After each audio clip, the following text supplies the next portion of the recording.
Richard Lee akhirnya buka suara soal Mayang jadi BA Athena, mundur pelan-pelan. Baru-baru ini Dodi Sudrajat dan Mayang baru saja bertemu dengan Richard Lee. Pada pertemuan yang tersebut, Dodi sempat sesumbar telah mencairkan uang sebesar 500 juta untuk Richard Lee. Ia juga sempat meminta Richard Lee untuk menjadikan Mayang sebagai brand ambassador Athena, klinik kecantikan milik Richard Lee. Namun Richard Lee menegaskan bahwa dirinya belum mendapatkan uang tersebut. Ia justru ditantang Mayang untuk menjual sebuah produk dan bila berhasil akan diberi 1 miliar. Pak Dodi dengan Mayang sudah kasih 500 juta. Belum ada 500 jutanya.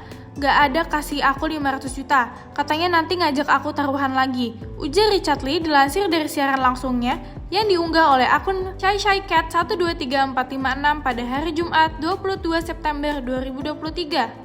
Lebih lanjut, Richard Lee juga mengklaim tidak ada pembalasan lebih jauh soal Mayang yang akan menjadi brand ambasadornya atau tidak. Ia menegaskan hubungannya dengan putri Dodi Sudrajat tersebut hanya sebatas teman dan dirinya tak berencana untuk menjadikan Mayang sebagai brand ambasador. Ada juga yang ngomong, "Dok, Mayang jadi BA." Enggak ada yang jadi BA, cuma temenan aja, ujar Richard Lee tegas. Ngobrol di podcast aja, nggak ada ngomongin BA. Nggak ada pembagian sejumlah 500 juta. Belum ada pembagian 500 juta, terang Richard Lee. Penuturan Richard Lee tersebut sontak saja membuat warganet heboh. Tak sedikit warganet yang langsung menghujat Dodi Sudrajat dan Mayang yang dinilai tak tahu malu karena telah sesumbar terkait Mayang dan akan menjadi BA Athena. Si Mayang malu, PK, hujat warganet. "Aku kalau jadi Mayang udah pindah ke Saturnus," komentar warganet lain. "Dengerin tuh cuma ngobrol di podcast, nggak ada BA-BA-nya," ujar warganet memperingatkan Mayang. Untuk diketahui, Dodi Sudrajat memang sempat meminta Richard Lee untuk menjadikan Mayang sebagai brand ambassador Athena. Hal itu diungkap oleh Mayang dalam potongan video yang diunggah oleh akun @bunsteutik.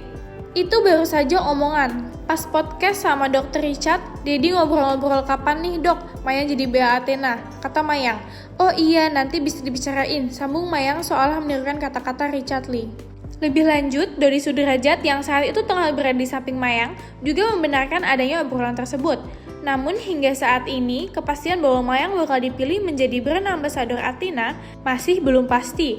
Tapi kemarin hanya bercandaan aja. Habis podcast Dedi yang ngomong, "Ayo kapan nih dok Mayang jadi BA?" Ya dokter hanya ketawa saja. Beber Dodi.